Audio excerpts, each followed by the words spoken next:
Nous savons que sur les dernières décennies, et plus exactement depuis le début des années 60, le Maroc a eu une politique extrêmement importante en termes de mobilisation des ressources hydriques à travers la construction des barrages. Et cette politique a donné ses fruits dans la mesure où elle a permis de garantir d'abord l'augmentation des productions et de garantir la sécurité alimentaire, mais en même temps l'approvisionnement en eau.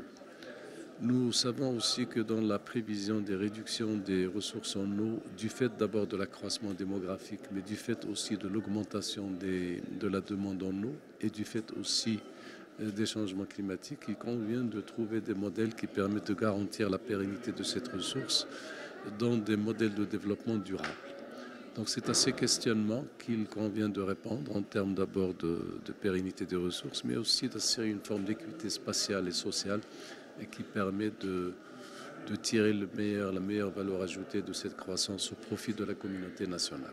Nous avons absolument besoin des médias pour sensibiliser les Marocains sur les enjeux liés à la thématique de l'eau. Aujourd'hui, vous êtes chez nous. Nous organisons la 6e édition du CITO qui se tient sous le haut patronage de Sa Majesté le Roi et qui se compose de 3 temps. Il y a une exposition des métiers de l'eau, de l'assainissement, de l'énergie par l'eau et pour l'eau.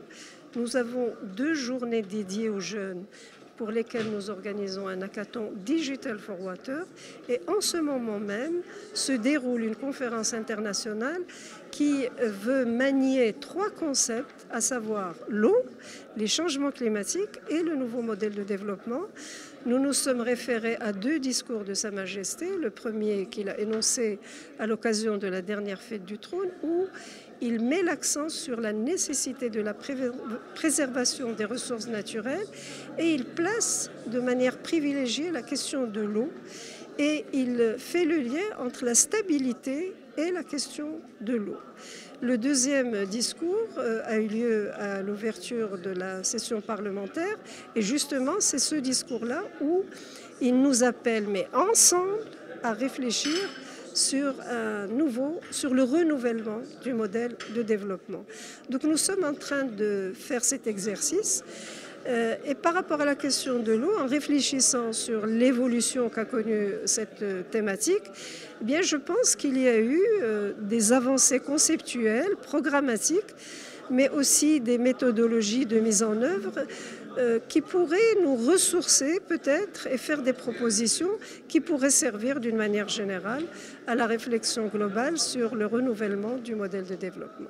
Cette thématique de l'eau et ce salon, à sa 5e édition, a pour objectif, comme l'expliquera tout à l'heure notre présidente, les technologies qui permettent de sauvegarder et de préserver cette ressource rare. Nous, en tant que CGM, nous avons depuis longtemps pris ce problème à bras-le-corps et nos entreprises, dans le cadre des initiatives entreprises pour le climat, nous initions beaucoup d'ateliers pour aider les entreprises à économiser l'eau dans leur process, mais également pour réutiliser l'eau, créer des stations de recyclage de l'eau, de traitement de l'eau. Nous incitons nos membres à former, initier leur personnel et leur cadre sur la nécessité d'utiliser cette denrée qui va devenir de plus en plus rare.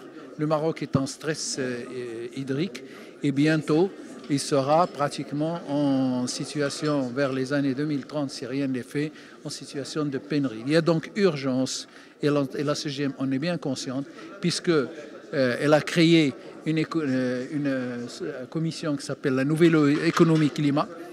Et parmi les priorités de cette commission, il y a la question de l'eau, qui est fondamentale et qui est vitale pour le développement de notre pays et pour la pérennisation le développement économique et du développement social et inclusif des populations de notre pays.